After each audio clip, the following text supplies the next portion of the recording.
Now here's something that's kind of neat, I think, that I came up with. In my old age, I'm reverting back to my childhood of Roy Rogers and Dale Evans. It's kind of funny. Old Roy always used to wear a two-gun rig, and somewhere during the fight, they managed to take his guns away from him and ended up in a fist fight. But anyway, I built this gun rig in the leather shop for these 1858 Remington replicas. Now, these were originally a 44 caliber black powder gun, but loading the black powder cylinders is a little bit too much of a pain in the drain for me, so I converted them over to cartridge guns. So by releasing the ramrod here, pulling the cylinder out, cocking it slightly, the cylinder comes right out. And you replace the black powder cylinder with this cartridge cylinder.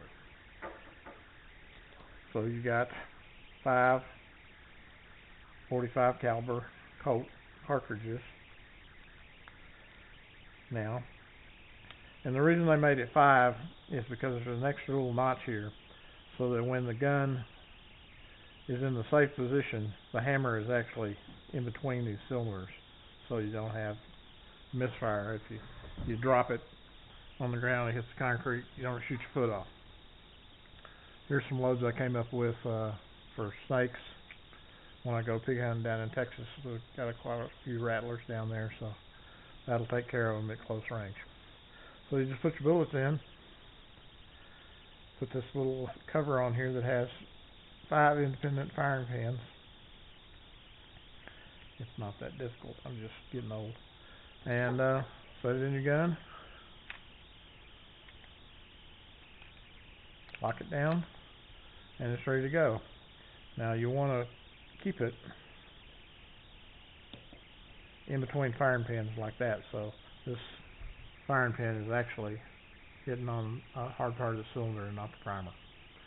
So, kind of an interesting thing about this gun, this is actually a superior weapon in my viewpoint than the Colt, because the Colt didn't have this top strap, so it was a little bit weaker.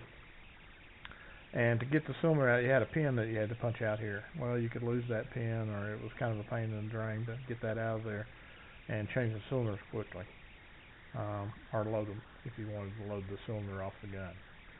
So this is a much stronger, better gun, I think, than the Colt. However, the Army didn't really buy a lot of these, and the simple reason is because the Colt was 50 cents cheaper.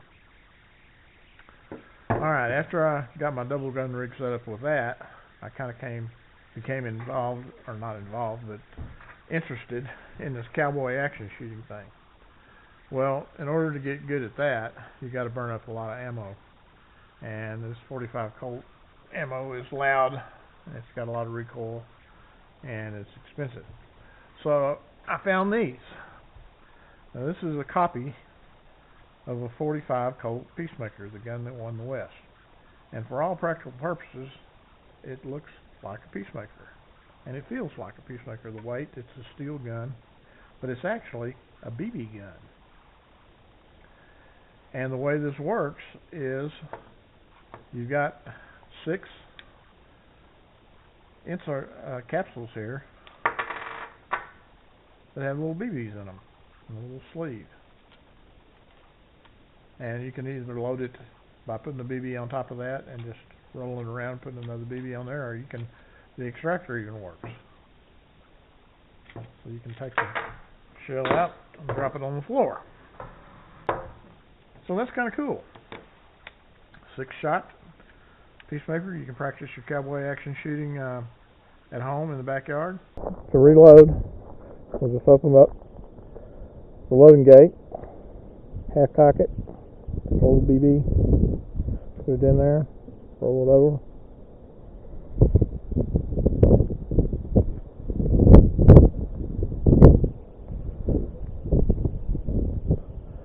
The wrench is built into the grip right here, so put that in there, unscrew that,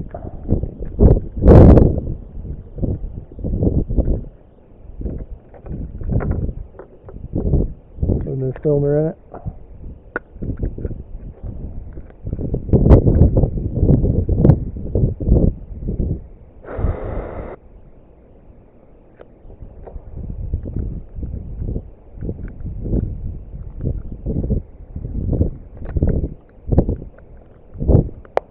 the grip back on, reload it.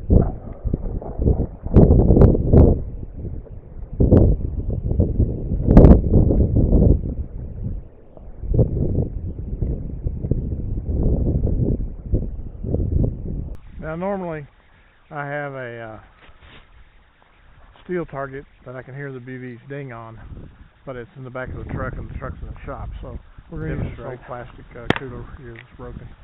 Kind of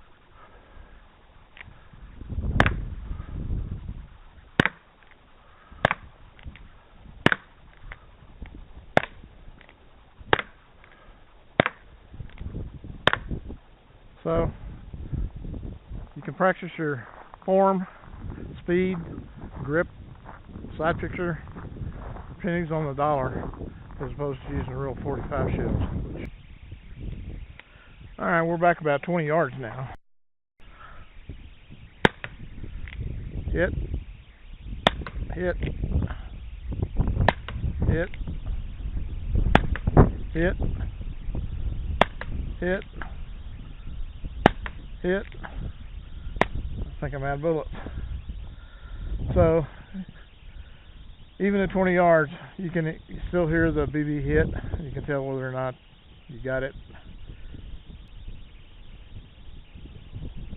Pretty cool.